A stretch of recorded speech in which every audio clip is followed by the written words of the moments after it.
Welcome to Indexing for Window Functions in SQL Server.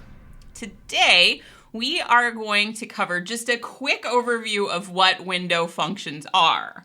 And then we'll spend most of our time today demonstrating how to tune a specific window function. I have an example where we can tune it in all sorts of different ways with row store indexes, with indexed views, with column store indexes, and it gets, I think, really interesting. So we're going to spend most of our time tuning that windowing function, and then we'll do a recap of the techniques we used, how they all turned out, and then we'll finish up with a Q&A.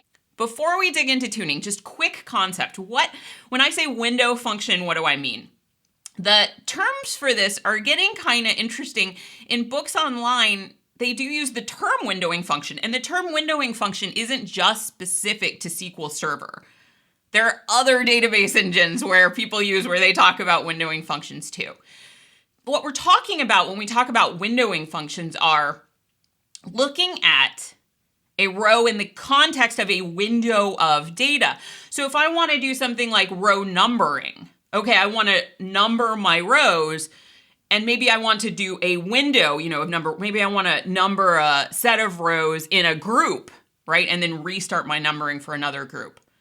Maybe I want to do a running total. What is the total of this in the context of another set of rows, like the sum of revenue this quarter, and then the sum of revenue year to date? Maybe I want to do something like lag and lead. I want to see, okay, what's this row? And then what was this value for the previous row or for the next row? We can do a lot of these cool things with window functions in SQL Server. The window function we're going to be looking at today in our demo, we'll be seeing a lot of this code. And I just wanted to talk about it a little bit in screenshots so that I can very easily, literally highlight. This code this isn't the whole query we're looking at. There's two CTEs, common table expressions at the beginning. The one that's highlighted is called running total. What we're doing in that first CTE name running total is I'm saying, okay, I want the first name ID, I've got a given first name. I want the state it's in, the gender for that first name ID, and the report year.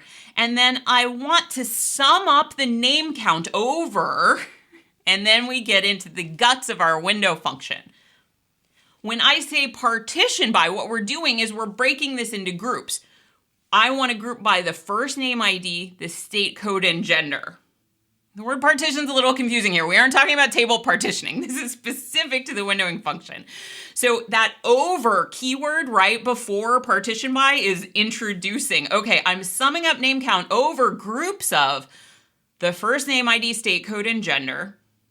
And I'm ordering by report year, and that is my total named column. So that first CTE builds my running total. After that, we have a second CTE, and I have a second windowing function in it. Running total plus lag is the name of the second CTE, and it's pulling from running total.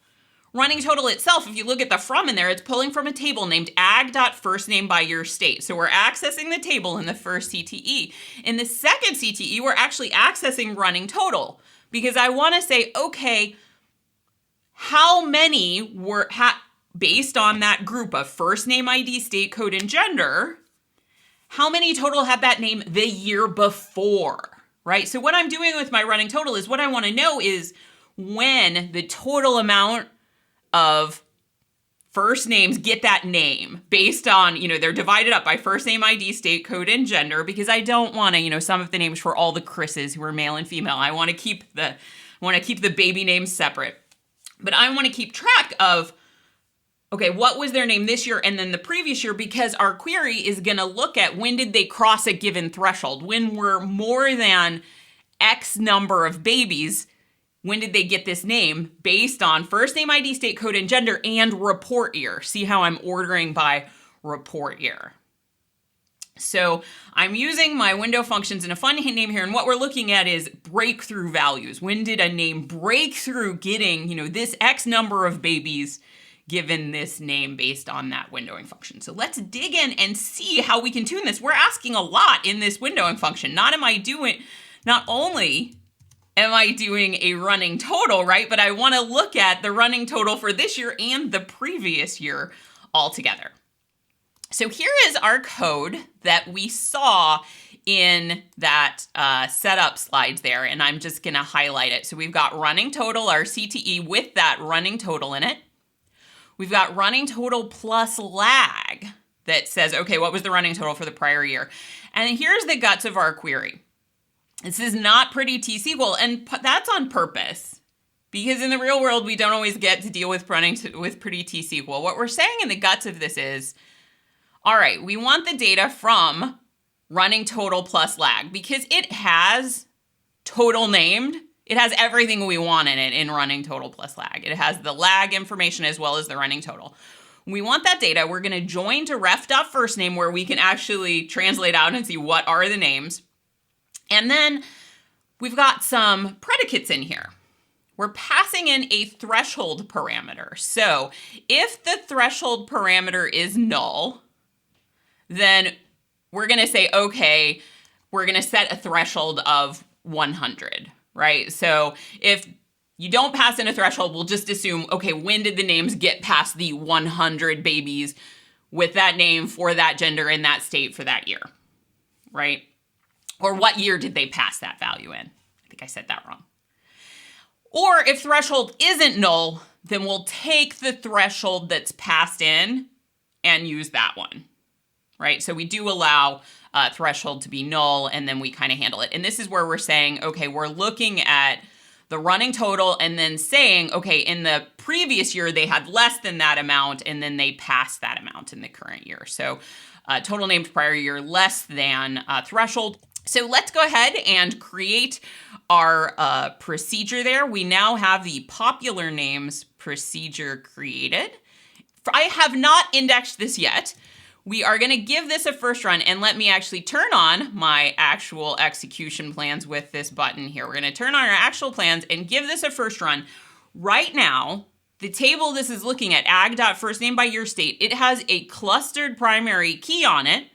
It does not have any non-clustered indexes or nothing tuned for this window function yet. So we're going to get our baseline here, which as you can see is not that fast. And this isn't a huge table, but we're having to, for every first name ID in the table, do a running total based on the first name ID, gender, and state code, and then looking at it by each year, ordering by year, and then figuring out, okay, when did they pass getting 500 names for that, first name and state code. So for example, here's Tristan.